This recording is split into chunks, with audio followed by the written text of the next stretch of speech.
Welcome to this webinar. I'm Silvana and I hope that you find this very, very useful. And to start with, of course you can ask me in between. I will keep checking the chat. So before we start, I will ask you a couple of questions that I want you to think while I'm talking. So what is for you success in job searching, and what do you already have something that you think is your dream job, and how do you know that it's actually your dream job? So I hope that you can, after the webinar, I hope that you can think and answer those questions. What we will see today is an introduction with my experience in particular, and then what are the essential steps that you have to do to find a job. What do you have to do if you're in a foreign country? For example, like me, I'm from Argentina, and I have been looking in the Netherlands.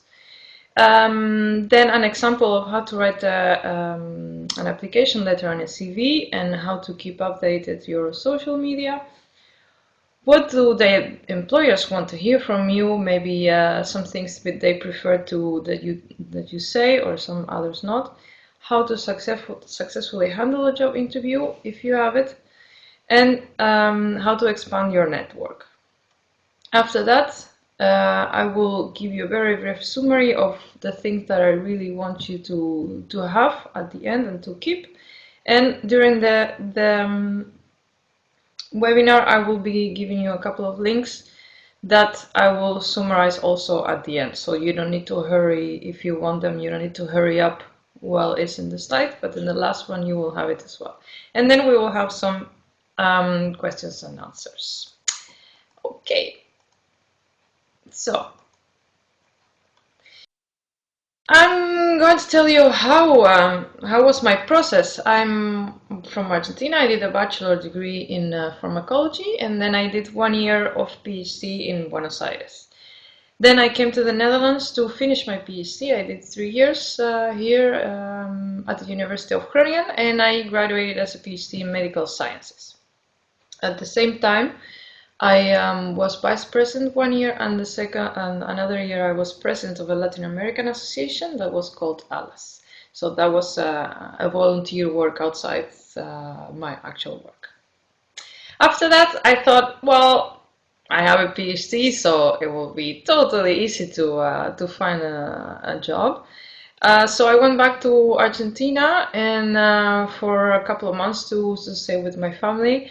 And when I came back, it was really, really hard to find something because I was not experienced in applying outside academia. I don't know how many of you, for those who are there, how many of you want to stay in academia if you are, or how many want to be in a private company? Also, then I can focus a little bit the chat, the talk. So if you can write it down, then I will read it. And so I started looking for tips on internet, and I started looking everywhere and asking people how to do it. Time passed and I couldn't find what I liked, so I had to do something else in the meantime. I did customer care in an international retailer company. It was clothing, so nothing to do with my actual studies, but of course it's a start. And I kept searching and searching. And then finally, after a lot of search and networking, I'm finally now international business development manager in a medical publishing company. Okay, I see Victoria, not from academia, no worries. Great. Okay, so I had an experience in applying when I was working in this international retailer, and the hiring manager asked me, "Don't you think that working in customer care is a setback, is a step backwards in your career?" Yeah, I see mostly you want outside. Great. So yeah, that's an interesting question, because if you think about it, I had a PhD in medical sciences and now I was in customer care. It's not actually what I wanted. But instead of saying, yeah, you're right, it's totally a setback, I don't like it, I really hate it, but yeah, what can I do? You shouldn't say that, because that's negative, and you can always take something positive from your current situation. So instead of saying, no, I hate it, which in my inside I hate it a little bit, what I said was, well, no, it's not a setback, because my goal is to enter the private sector. And so being in an international private company, then that gave me skills on how a private company is handled. And yeah, also internationally, I had international contact with international customers. And also interacting with customers give you a lot of patience and quick problem solving skills, and yeah, multitasking, a lot of skills that you can think yourself. If you don't have your dream job now, you can think what good things can you take from what you're doing, because it's always one step to what you want. Transferable skills, exactly. So yeah, I didn't have the job in that company, but anyway.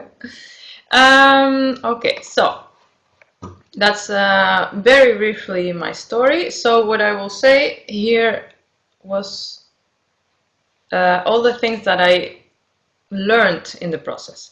So what are the essential steps to find a job? Of course, it's look for it and write a CV and all that. But for me, from my experience, the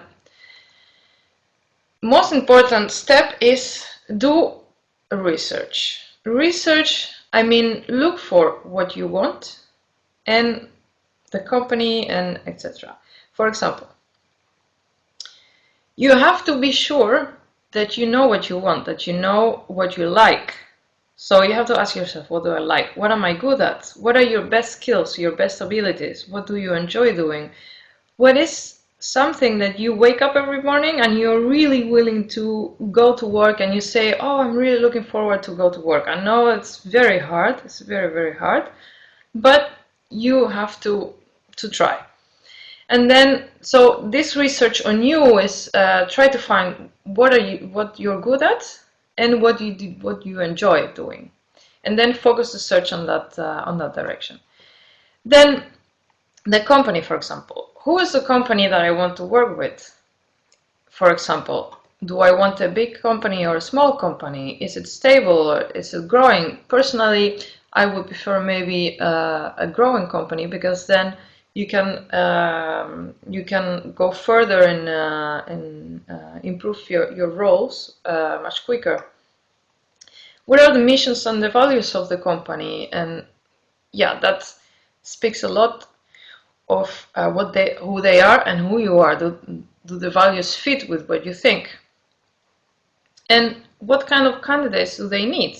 Do they need? Well, this is mostly for the job description, of course. And if you can grow as a professional, so you have to really search in deep the company that you see that you will apply for. And who will you be in the company? What will be your tasks? Would I enjoy the role? Does it challenge me? Will I learn something new? So what's in it for you in the end? Will you grow? Will you develop the way you want? So those are things you have to really, really think and search. There's a very interesting, I'm a very fan of TED Talks. So if you have time, you can check Scott Dinsmore TED Talk. It's a very nice talk about how to find your dream job. But you can copy the link later if you want. So from here, please first check what you like, check what you're good at, because then if you know that, then you feel more confident when you go to an interview, for example. Then, this is another way of seeing things. This is another TED Talk, Simon Sinek. For example, he says that we always have to start with why, then how, and then what. For example, he says, well, Apple always advertises on why what should we buy the products Apple, how do they do things, or how do they work, and then in the last comes what is it that they're selling. So applying to this is, for example, why does the company do what they do, and how they do it, what techniques do they use, what methods are those methods or techniques that I already know, will I know more than I know now, will I learn, and what do they do, what products and services do they offer. Also on your side, for example, why do you want the role? Do you like the tasks? Do you like the prospects? Do you like their values, or do you like the environment or the location? What is it? What is it that it's interested for you? And basically, they put the role because they have a need. So, can you solve their problem? And what can you do to solve the problems? Do you have all the skills or the working experience? So after doing the research, of course, the other essential steps are updating your CV and the social media to find appropriate job portals for your area, and do networking 24/7, as much as you can. And of course, be always active everywhere. For example, I'm active now giving a webinar or promoting the webinar in my LinkedIn profile. That's being active all the time. What do I mean by appropriate job portal? I will give you an example for me. I am a pharmacist with a PhD in medical sciences, right? But I don't want to be in the lab anymore. I want to have more social role, a role that I can talk, that I can discuss with customers or with other business partners, for example. So then, an appropriate job would be, for example, nature jobs or academic transfer, non-stop pharma. And an inappropriate for me would be lab research, because mainly what they offer are lab-related jobs. So if you can select the ones that are useful for you, you don't fill your email inbox with a lot of jobs that are not good for you or not interested, and that saves you time also, because you read and you think, oh, maybe this, and then you check it and it's not good.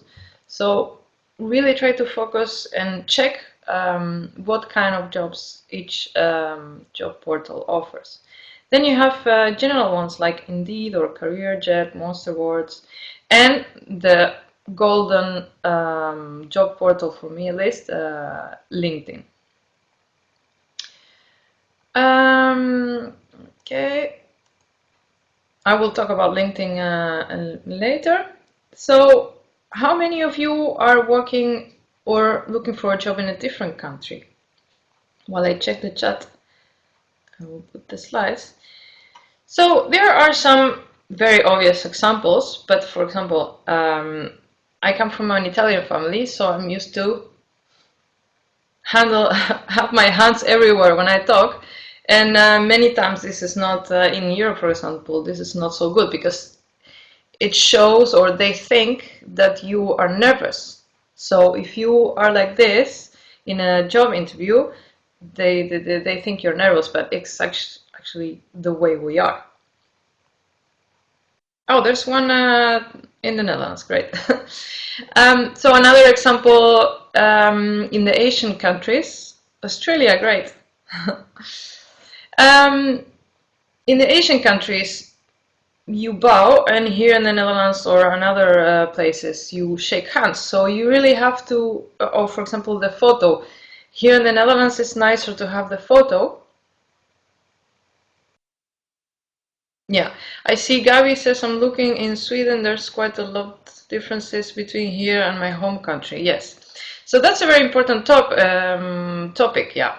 You have to really search what are the things that are normal in the country you're in.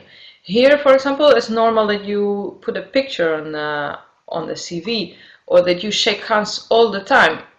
Only if you are friends with the person, then you can hug or give 3 kisses or something, but always shake hands.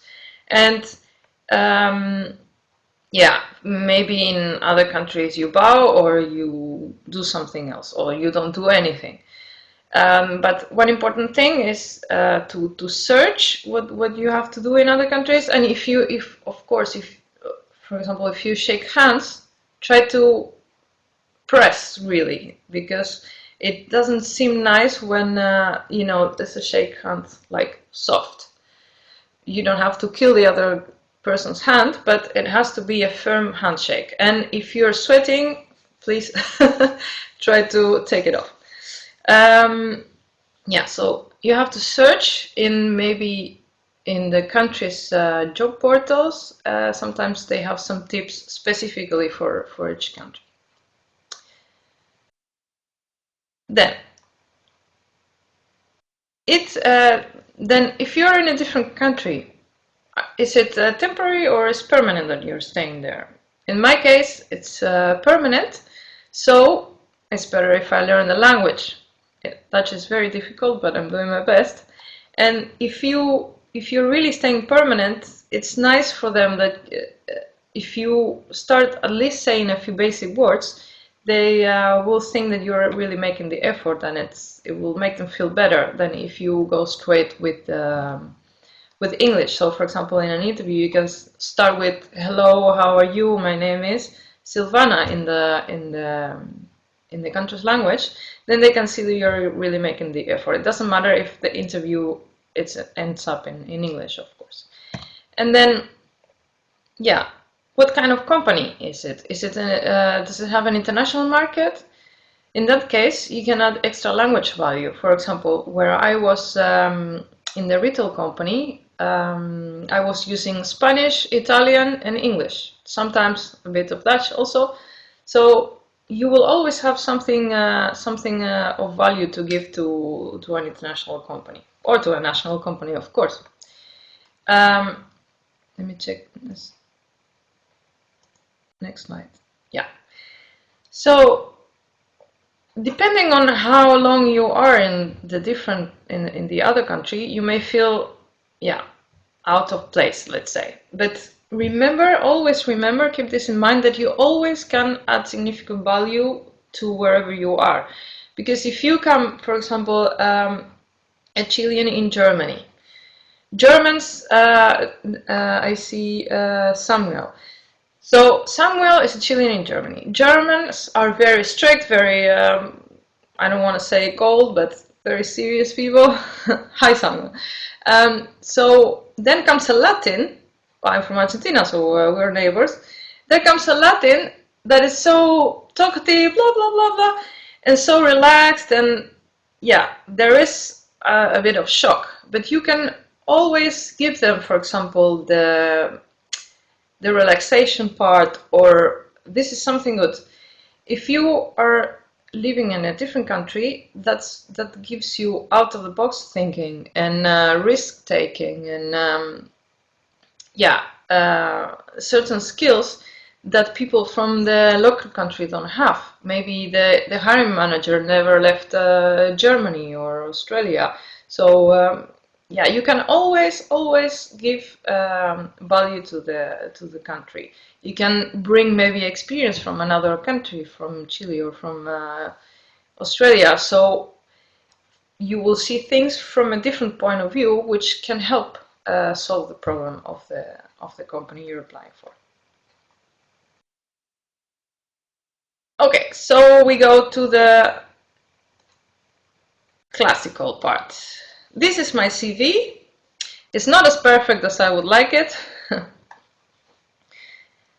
So, hi Samuel, hi Abby, hi Eftia. Where are you? Are you from? Where are you? Where are you from? Oh yeah, let's say where are you from? I would like to, if you have a moment, please write down where are you from. In the meantime, I will say some things. Oh, Crete, that's great. Wow, so many places I want to go. Okay. Greece, wow. Mauritius living in the UK. Argentina, hi! Greek as well. Great. Okay. So, CV. Some important things to have in the CV. Depending on where you are, of course, you will put a picture or not. It is nice to have a profile with very short description of who you are and what are your goals. Like, my goal is to expand my career and grow in the professional area, this, and that. I want to gain experience in this other sector. So very briefly, who you are and what you want. Then you can write career achievements, some bullet points of the top Romanian Serbia. Wow. Sorry, I'm interrupting. You can add a couple of bullet points of what are the top skills or achievements that you have. For example, here, founding for 47,500 over 2 years for the municipality of Groningen. So something the top the top achievements. Then you will add your working experience, and then volunteer projects if you have volunteer experience. And then you can add awards if you were in academia, for example, or in a private company. Sometimes they also give awards, so you list them here. It doesn't have to be with a lot of detail. Only maybe, well, the name of the award, and also, yeah, the year and where was it. And then you list the education, for example, PhD, bachelor, and all the courses that you did and the languages. And it is handy to put your name and your contact details in the top in both pages, because they are always seeing it. The information is handy, is at hand for them. And I think it's nice to have the page number. A couple of important things from what I've heard is that psychologically, also in photography, psychologically, the number 3 is very appealing. So try as much as possible to have 3 bullet points in each of the things. No more, maybe 2, but 3 is the best. And try to do sentences, not more than two lines. The bullet points of not more than 2 lines. I said I don't have it perfect because, yes, Victoria, this is a Netherlands CV, but I think it's, except for this part, except for the photo, the rest is more or less similar. You can, of course, double check in local countries what they do. So try to keep this as simple as possible, with 1 or up to 2 sentences per bullet point, and maybe 3 bullet points here, never more than 2 pages. And if you would be looking in academia, then you can add more things, of course. For tips, demonstrate that you can work in a team and you go and you work together for a common goal. This can also be expressed with volunteer work or projects outside of your work. For example, when I was in the Latin American Association, what I did was, together with the association and other associations, we organized projects with the municipality for international students. So, yeah, that's teamwork, that's project management skills, that's people skills, people management, time management, budget management. So always try to do volunteer work, because it gives you other skills that maybe you cannot get. Oh, I'll go with Victoria in a second. So volunteer works can give you skills that you're not having at work, and also it shows that you're motivated of doing things, new things, and you like helping people. So Victoria says in Australia it's very different. Can you write very briefly, Victoria, what is different? And Rizwan says, resume, concise document, not longer than 1 page. Yes, the goal of resume is to make an individual standards of the competition. Exactly. Yeah. one or two more pages, high level detail achievement, great deal more paragraph-free. Yes. Oh, you're talking about the differences between CV and resume. Yeah. Here in the Netherlands, both are many times used as being the same. But yeah, here Rizwan is saying that a resume is one page and it's very briefly the highlights of your CV, and then a CV is two pages with a little bit more detail. Is that correct? CV is more detailed. So yeah, then in this case I have to say it is a CV, not a resume. So thank you, thank you, Rizwan. Yeah. Oops. Wait, I wanted to say something else. So when you have the description of the job, try to use as many words as possible from the job description. So if they say requirements, problem-solving skills. So in your CV you will write problem-solving skills. You will not write I'm used to solving problems, for example. Because many times the job agencies, they run through a program, your CV, mainly when it's in Word, and then the program will select all the words that are the same as the job description that they're looking for. So if you add as many as possible phrases or words that are in the job description, then your match will be higher than with others, for example. Or yeah, for example, another one,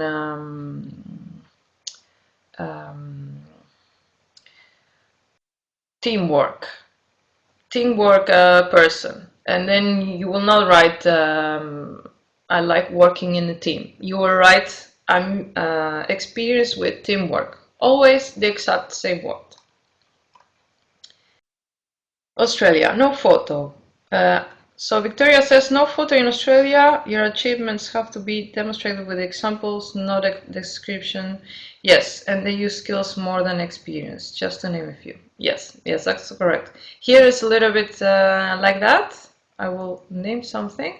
For example, it's for the private sector, it's very important that you don't enumerate actions alone. I think this is a little bit related with what you're saying, Victoria. Instead, you have to enumerate results and numbers. Numbers everywhere you can. Yeah, for example, here when I was talking to a girl, she told me add numbers, and I was like, yeah, but what numbers? I work in a lab and I give presentations. I cannot give numbers from the experiments. So she told me, well, how much money were your scholarships? So then you write 52,300.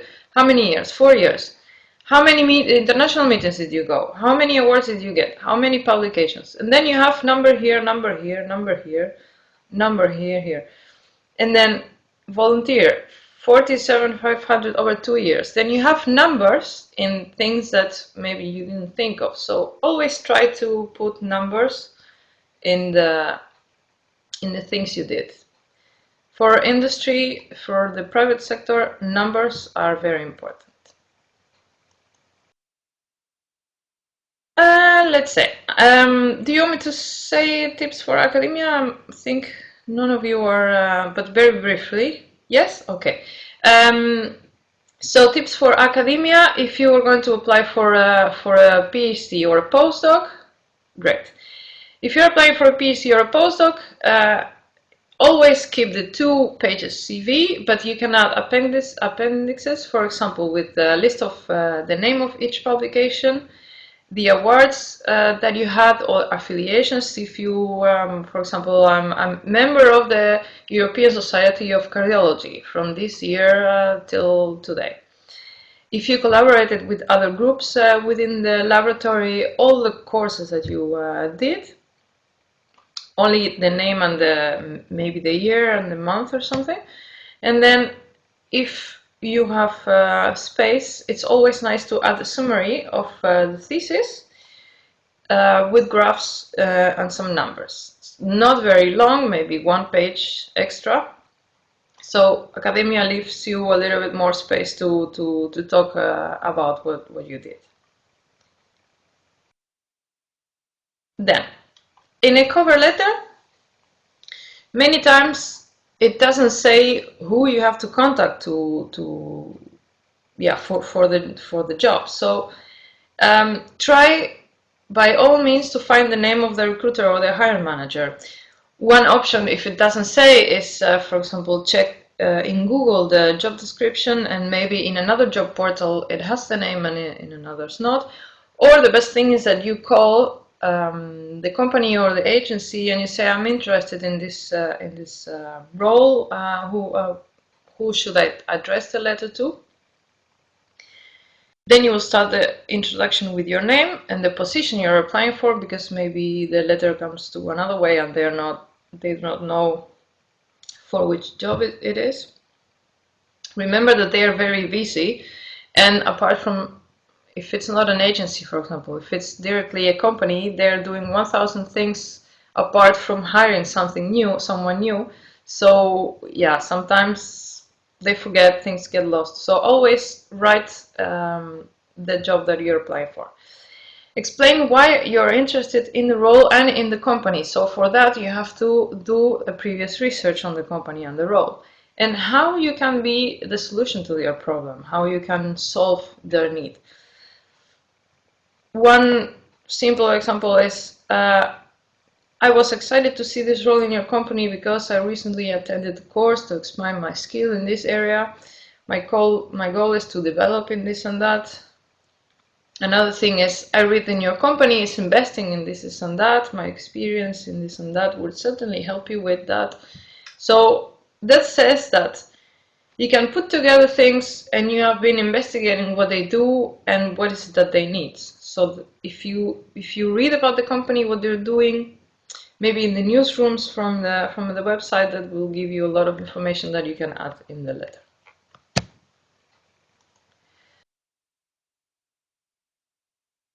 So emphasize your soft skills. In your CV, you write numbers or you write positions, but you cannot write something like that you coordinated the most attended events in the municipality agenda. That's what I did. So you can add things that you are not able to add in the CV, or you didn't have space, or but try to be short and to the point. Be professional but friendly, and you can finish with, for example, I'm confident that I will add extra value, and I welcome the opportunity for an interview to discuss further my experience or the possibilities, and thank the person for taking the time to read the letter. So, if possible, if they give you a number or an email, always call beforehand before you apply, because if you call, they will have you in mind. You say, hello, I'm Silvana de la Pena, I'm interested in this position. Can you tell me this and that? Who is the hiring manager? And try to think of questions for the role, maybe same questions you would ask in an interview. And then this person will hang up and have you in their mind. And then as soon as possible, you send the CV. And when they receive it, they will see, oh yeah, this person called me. And many people don't call before. And yeah, that's really, really a point where you can be left out from the list. Because if you show interest, then they will want to meet you. Another option is to send the CV and immediately call. That could be as well. So then they can already see, they see your CV while they're talking to you. That's also an option. Social media. I will start with Facebook. Facebook more and more is used as a job posting or search tool.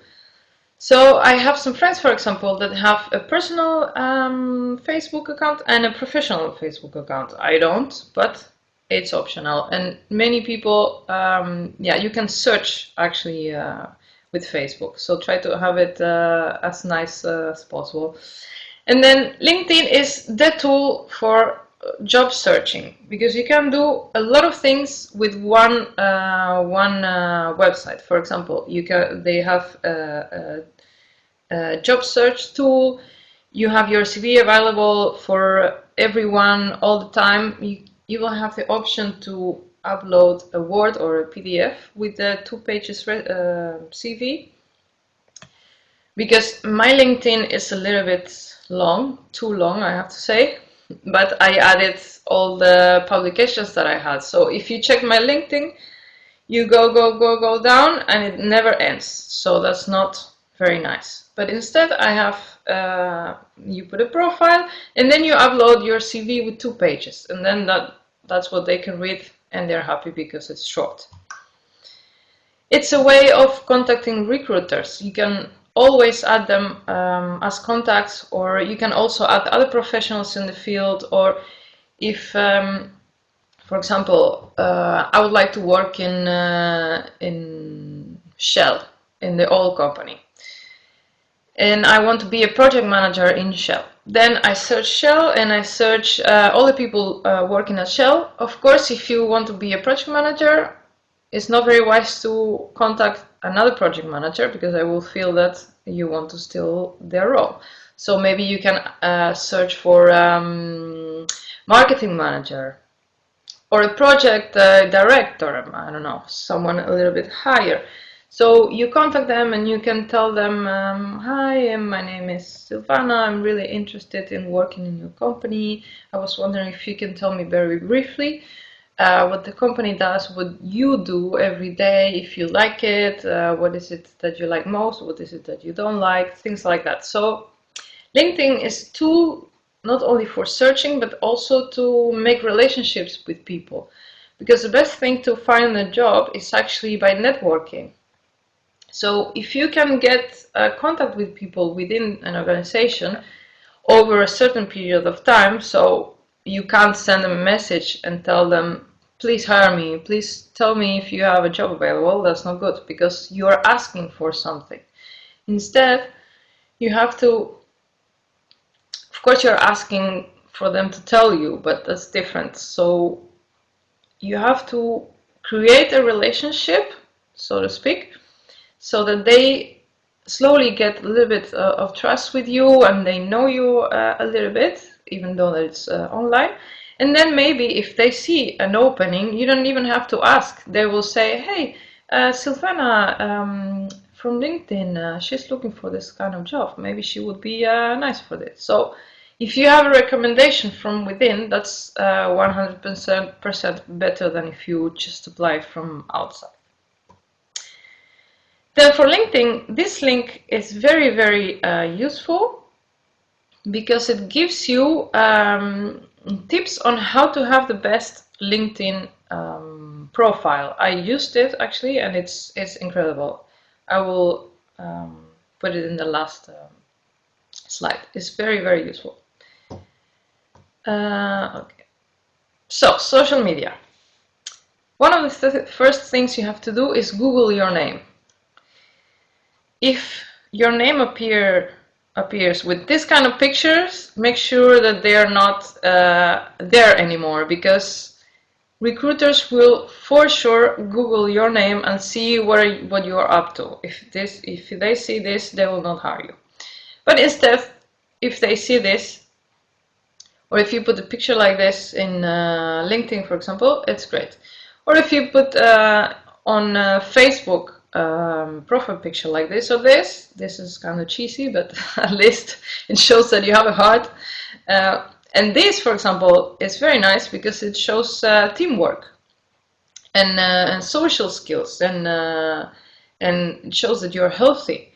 So this kind of pictures are nice to have. So always Google your name and check how everybody else looks at you. Wow. Okay. So what do the employers want to hear? What do they want from you? Some of the top things that they're looking for in a candidate are intercultural communication skills that you have by being an expat, international experience that you have because you're an expat, business awareness if you already have experience in a private company, project management skills, you have them if, for example, you did a master's degree or a PhD, or of course if you're already in a company. Teamwork, nobody works alone, I guess, so everybody has teamwork skills.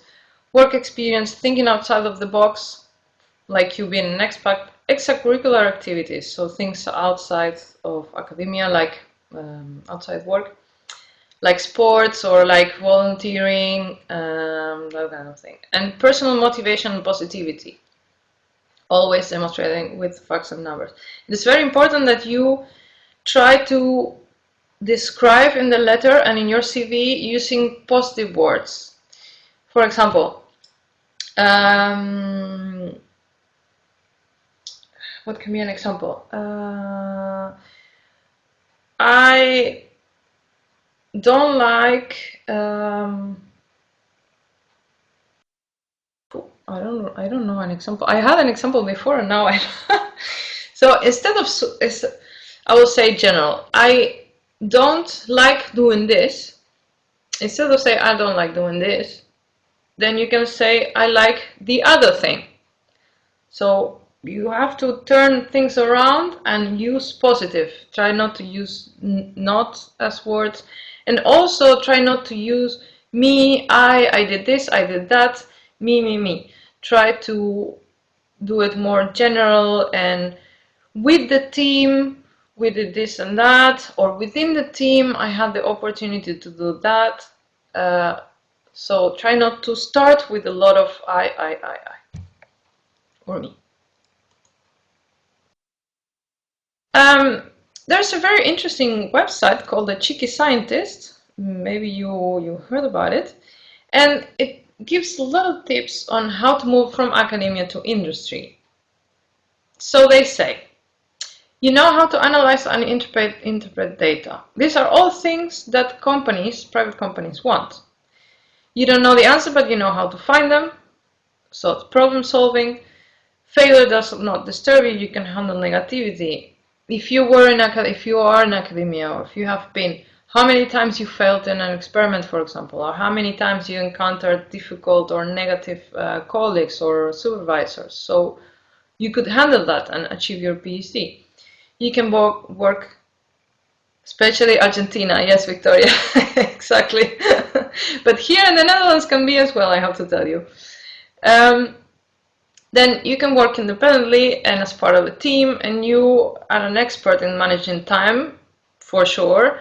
People, if you're collaborating with others, or if you're doing your PhD, maybe you're managing a master degree student or a bachelor student during their thesis. And resources, that's also because you have this budget for doing the experiment, or teaching. Yes, that's a good one. Good, Victoria, I didn't add that. You have, if you did teach before, then you have also people skills. Okay, so if you have the time, check this website. They have really good tips. So let's say you get the job. No, not the. Well, of course you will get the job, but first you have the interview. Number one in an interview, don't be afraid of the people who is interviewing, and don't think that they're there to stab you in your back. They're not your enemies. If they put the advertising, it's because they need you. They need someone to solve their problem. And so you are the person who will solve their problem. So don't go like you're a superhero, but don't show it. But internally, you have to know that you will solve their problems. So once you have that in mind, you're there to solve the problem for them. That will give you a little bit more of confidence. They need you. Always think that they need you. And then everywhere you will see that you have to be dressed in suits or very tidy clothes or high heels or a tie. And yes, that is totally important. However, please always wear something that you feel comfortable with, because if you have to go in a dress, in a suit that you don't like, that you see yourself in the mirror and you're like, oh no, this is not me, then you will go already nervous from the beginning without even starting the interview. So try to find some clothes that you see yourself and you like yourself in the mirror, so you are confident with how you look. And always call them in advance, ask questions. If they already gave you the interview, it doesn't matter. You can call them and ask, yeah, I was checking your website and it says this and that. I would like to know this and that. Or if they don't tell you who is going to be in the interview, hi, I would like to know the names of the person that I will be interviewing with. So then you can check them on LinkedIn, for example. Who are they? What are their roles? Always arrive 10 minutes earlier. Bring copies of your CV. Well, many people told me that it's totally unnecessary because they already have it, right? And many times I went with a copy of my CV printed and they already had it printed. I still think it's a good idea. If you make a nice cover and a nice folder, they will have it in front of their desk and it will not be forgotten in an email. So my grandmother always says, better too much than too little. So diplomas, if you would need them, and references, I put them in parentheses because, for example, in the Netherlands, it's not common to write the names and the contact persons and the contact details of the persons, because if they want, they can contact them anyway. Unless, of course, it says, please write 3 contact details or something. Then you have to add them, but otherwise it's not necessary, because it also occupies space that you can use by putting something else in your CV. Introduce yourself, shake hands, remember to do a firm handshake, always smile, always look in the eye, do not look like that and like that. Always show yourself as a confident person. If you have, and the situation is good, you can also exchange cards at the end or at the beginning. Then the typical questions that you will have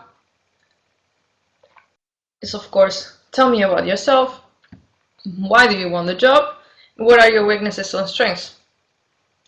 So tell me about yourself. They don't want to hear the same thing that is in the CV because they already read the CV. So you have to write or say a small story about yourself that will tell them things that I haven't read in the CV, more maybe about your personality.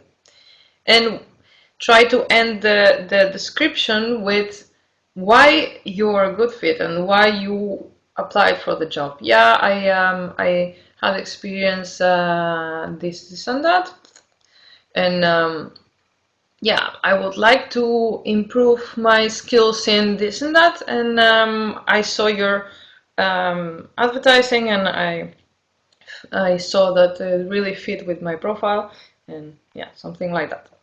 You really have to think how to accommodate, but always try to end with why you would be a good fit.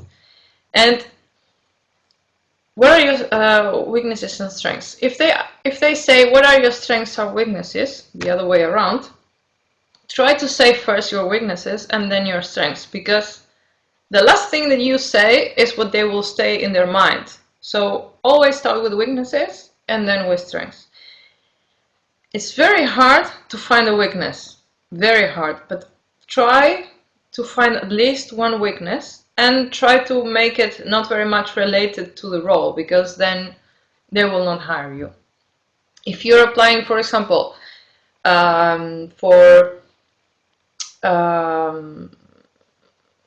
if you would be in a call center, then you can say, yeah, I have problems delegating. But then it does not matter, because you will not have to delegate anything. So try to find something that is not so much related to what you have to do. If you have a second interview, the questions may be different or maybe the same depending on who is going to interview next. So you have to check who is going to interview and you have to find um, explain how you improved. Yeah, exactly. Yes, that's a good point. So if you have a weakness, yes, actually, thank you, Victoria, because I you made me remember something. Sometimes I say that a weakness is delegation skills, but actually I didn't know I had problems with delegating. So I say, yeah, I noticed that I had delegation skills, that I had to this. Instead of saying I have problems delegating, you say I noticed that I need to improve my delegation skills. That's a positive way of saying that you have problems with that. And then you add, like Victoria says, how you improved it. When I noticed that uh, I had to improve them, I could work on it while I was president of the Association of Latin American Students. I practiced, and yeah, you explain a little bit how you worked in those skills. Great, Victoria. Yes. Then always check websites. Many websites are exclusively for tips with job seeking. Oh, I'm running out of time. Sorry. Blogs or job agencies. But please, I see that I'm running out of time. So if you have questions, you can already start putting them in the chat. Always try to ask questions during the interview to make it not like a monologue that one person is talking and then another person is talking, but more like a dialogue, two ways, like a relaxed friend-to-friend conversation. If not, you can always ask at the end, but always ask questions. And some typical questions. Yes, Victoria, I think it's very important to practice before you go. Sometimes I don't like practicing because then I forget. If I say something in the practice and I'm like, oh, this is a good phrase to say, and then I forget it in the interview and I get a little bit nervous. But the more you practice, the more you will have the phrase in your mind. So always catch a friend or a family member to practice. Um, So a couple of questions will be, you will find this online, why is the role available, how many people will I collaborate with, and some that I like asking, they are a little bit direct, but it's a way of engaging the hiring manager, and it shows that you have a little bit of guts to ask this. For example, what do you like working in this company? What do you like about working? What do you like about, I asked, for example, what do you like about being the director of the area of blah, blah, blah?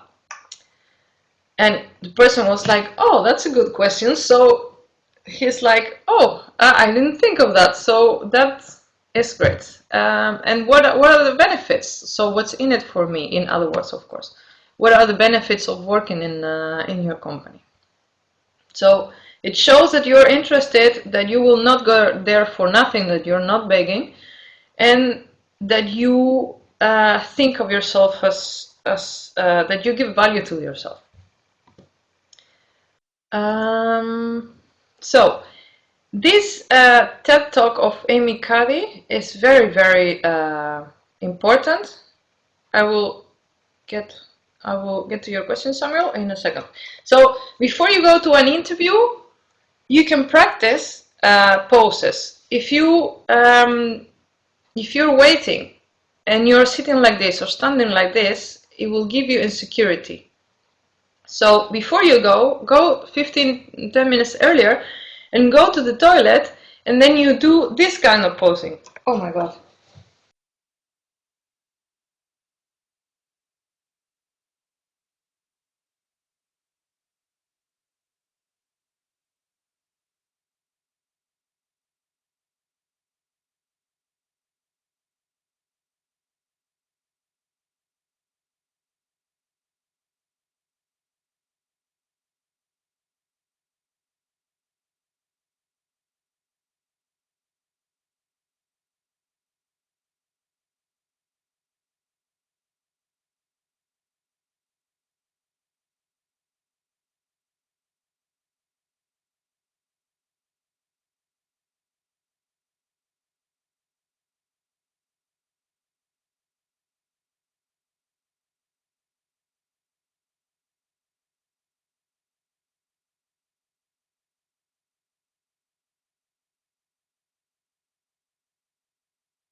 Hi, I'm back.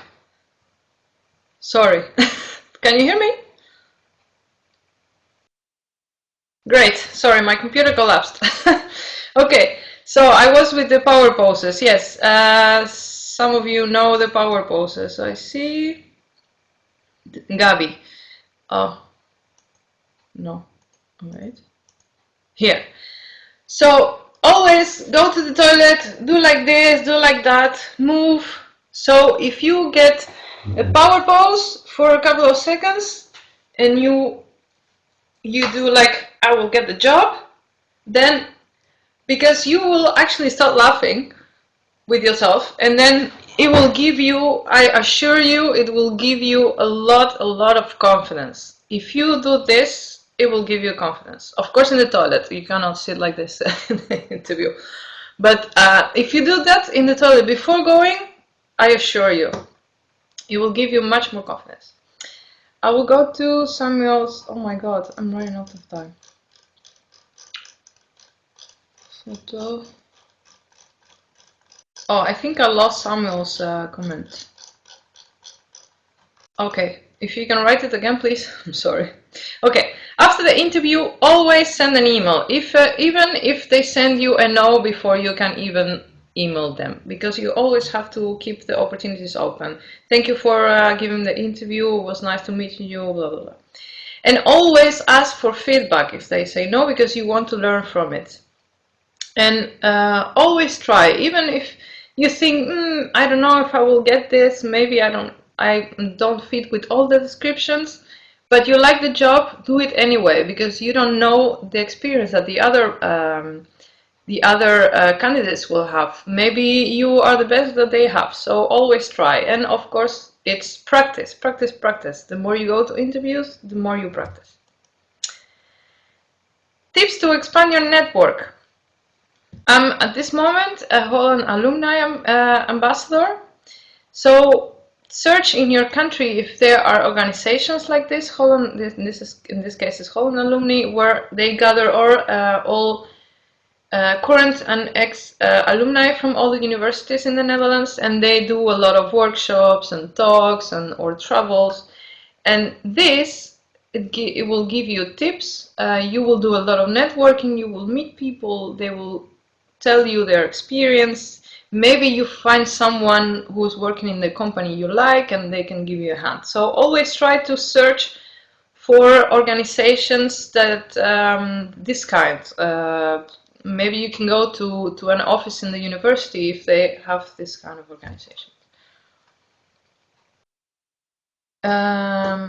Okay, I see Samuel's talk. Okay. So takeaway, and I'll go with Samuel. Always have your CV updated and your social media. Check your social media all the time to see if there are photos of you that are not proper. Always do volunteer work. It's good for you and it's good for the CV. Network 24/7. Be active and always be positive and smile.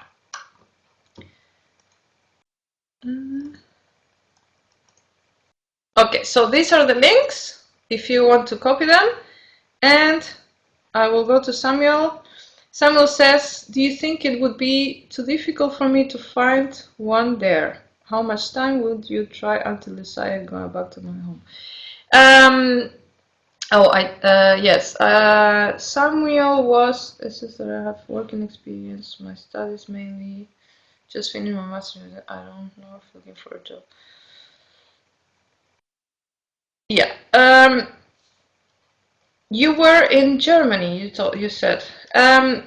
You know, some organizations like the Holland alumni, they give you tips also on how to look for a job after you graduate. For me, I knew I wanted to stay in the Netherlands, so I was going to stay here for as long as it took. But I have a European passport, so that was not actually a problem. If you have a Latin American passport, then you have to ask how many months you have, and you can always do another master maybe, or find another job that has nothing to do, like what I did. I did customer service, nothing to do with my studies, but it will give you money to keep going if it's really what you want. It will take time because everywhere in the world there are problems with working availability. So if you really like it, be patient and it will get to you. And if you don't have working experience, yes, but there are a lot of jobs that ask for starters, and also what you can do is do a traineeship or an internship. If you're graduated, it would be like a traineeship. So you're half a year or something with a company, and they will pay you very little, but it will give you experience and but it will give you some time more, and you can do more networking. Um, paste the links in this chat. Okay. I cannot paste the links. Use. Yes. Okay. So for the links, if you want and you don't have time or you cannot see them here, you can email me and I will send you the links or any questions that you have. Like Victoria says, you can focus on the skills you want to improve that will give you a step forward to the job you want. And networking, yes. Networking is the key to everything. So try to go as many talks or seminars or cocktails or whatever you think you will meet people. It doesn't matter if they are not directly related to what you want, but they can know somebody who is related. So always network with everybody. Victoria says, what can you recommend to do in your past work experience if your past work experience is not applicable to the job you want to apply? What is the best approach if you are overqualified? It's a good idea to take degrees or other qualifications from the CV. Okay, so Victoria, yes, I had that. I had everything that you were saying. I was working in customer service, which has nothing to do with medical sciences. So what I took from there is the private company experience, the international setting experience in a company, the patience and problem solving skills and the people skills. So try to think with in the role that your previous experience is, what you can use, what skills can link to what you want to do next. And being overqualified is actually an excuse, I think, from recruiters, because if you're a company, what best is to have a qualified person. If you have a PhD or a postdoc or a master, then, or a bachelor, I don't know, it's always better to have as much qualified person as possible, because it's logical, right? So sometimes, many times, they advertise a role and they already have a person actually that will fill the role, but they have to follow instructions, so they post the roles anyway and they invite people for an interview, but they actually know already who they're going to hire, so they will tell you you're overqualified, but it's just an excuse. You are not overqualified. If the company knows what's good, they will want to have somebody who knows. And also, never take things out of the CV, because you're not lying, but if you don't put that you have a PhD, they will ask you, they will Google you, they will see your LinkedIn or all the social media. Maybe they will find your current employer and they will see that you actually have a PhD. Or if you go to an interview, you will end up saying it. And it's like you're hiding information, and that's not good. So always put everything that you have and try to explain why you are still appropriate for the role.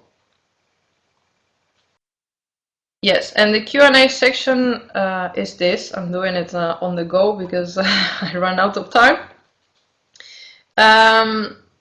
Do you have other questions? Otherwise, the video I hear is recorded. You can also send me an email, of course, if you have more questions. Here is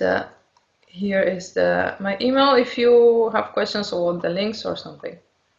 I don't know if I'm still available to answer other questions. Yes, Nicola, you can email me. You're welcome, Victoria. Well, I hope you like it. Did you like it? Do you find it useful? Maybe I went too fast.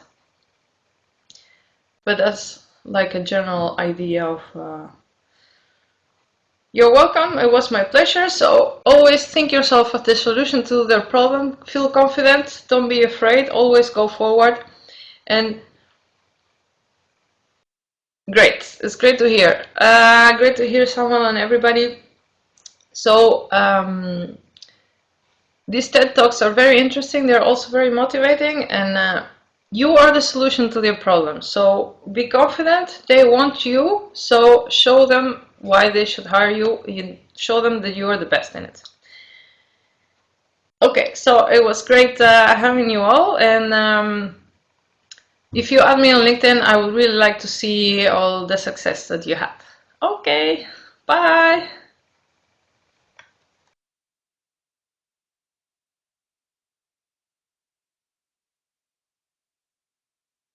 May I suggest that questions are sent to the training? Yes, of course. So everyone can learn from it. Yes. Okay. Bye bye, guys.